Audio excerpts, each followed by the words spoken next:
This video is brought to you by East Coast Trucks. When there's a will for road transportation in this area, there's a way for road transportation in this area. More often than not, I ponder on a particular subject that I'm sure many of you ask yourselves. At what point does animation become too realistic? When referring to the technique, animation is a cycle of multiple figure positions meant to create the illusion of life. Why am I describing the definition? Because the aforementioned illusion is what many of us point at when we think of the medium. Whenever people describe the artwork, there will often be a debate of whether or not it should delve into the realm of realism or simplism. As such, there tends to be a core divide between cartoons that embrace surrealism and animated features that emulate reality.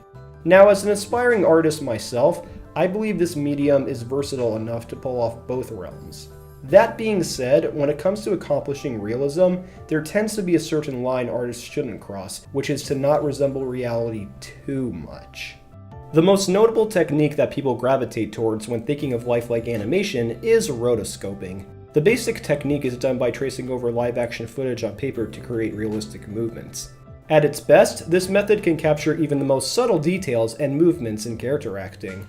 At its worst, the technique can fall into the uncanny valley. The uncanny valley is where something has realistic aspects despite not being fully realistic, thus making it look unsettling. Plus, animation has the ability to pull off imaginative tricks that live action can't, even when the medium resembles reality. Therefore, when rotoscoping risks breaking those boundaries by sticking too closely to its original footage, it makes the viewing experience feel like it has no purpose to be there outside of stylistic choices. This is how realism can fail in the long run by going too far. This isn't to say applying a realistic approach can't be done at all.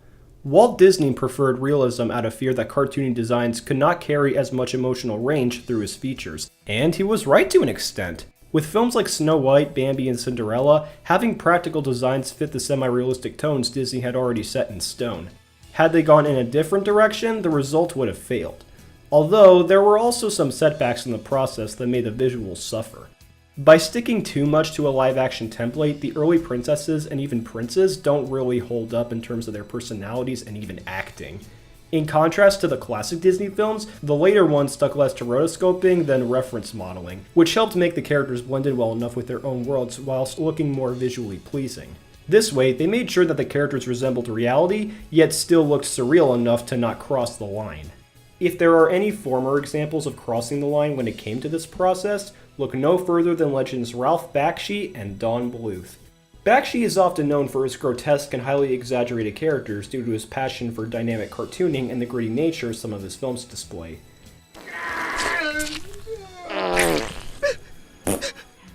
However, he is also infamous for pulling off rotoscoping with mixed results. When used in his fantasy epics like Lord of the Rings and Fire and Ice, the result provided a good blend of Tolkien-inspired designs, worlds, and characters straight out of a Frank Frazetta comic as well. However, it did also cross the infamous line of feeling too realistic to the point where it looked kind of unsettling. Even Ralph himself admitted to not really liking the technique. He only used it to compensate the low budgets and unskilled animators he had to work with. In Bluth's case, he tended to use the process for props in his earlier films, such as boats, vehicles, and background characters. Although done to save costs, this additional material helped establish the film's grim settings to liven up the viewing experience. However, when it came to the humans, given that Disney was basically Bluth's hero, he tended to design them in a more pseudo-realistic approach, and they usually came off as unsettling due to attempting to resemble the human-esque attributes a little too closely. I've always preferred his animals over his humans since they were crafted from the ground up with dynamic poses and lavish expressions to make them come to life. By having all the humans look realistic in every shape and form, it just makes them look dull and almost lifeless, especially compared to the more stylistic designs from Disney and Warner Brothers at the time. However, the worst offender when it comes to realistic animation may in fact be motion capture, which is a digital version of rotoscoping in which actors perform their movements while being recorded to obtain key movements. Similar to the traditional method of rotoscoping, this technique works best when a sense of stylization is applied to the motion. However, some films in the past tried to recreate human figures up to the point where they looked more like soulless wax models. It doesn't help that most of the Image Movers films had no purpose of being animated given their very down-to-earth settings. These films could have been made in live action and nothing would have been amiss. Sure, they had fantasy elements to them, but only the props and visual highlights were necessary of reimagining. There's a reason films like Harry Potter, Lord of the Rings, and The Avengers use these techniques only for anthropomorphized creatures and androids, because they fit more within the realm of fiction and they didn't need to be humanized. Now, after all that, one might think realism cannot be properly done in animation. But that's not entirely true. Often, the best way to add a sense of realism to animation is using it when it's necessary to the story.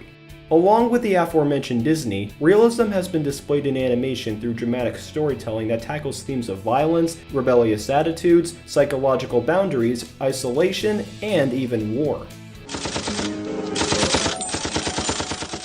It doesn't necessarily mean that they all have to be realistic by design. It more so means what they're saying is what resembles reality. However, the style that resembles our own world does make the experience more gripping and harsh in the long run.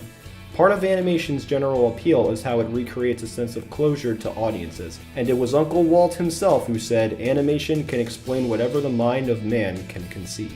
So in the end, there's nothing wrong with creating a realistic animated feature or even short. Go ahead and do it. Just make sure you know how to execute it without losing the main appeal that makes animation such a wonderful work of art.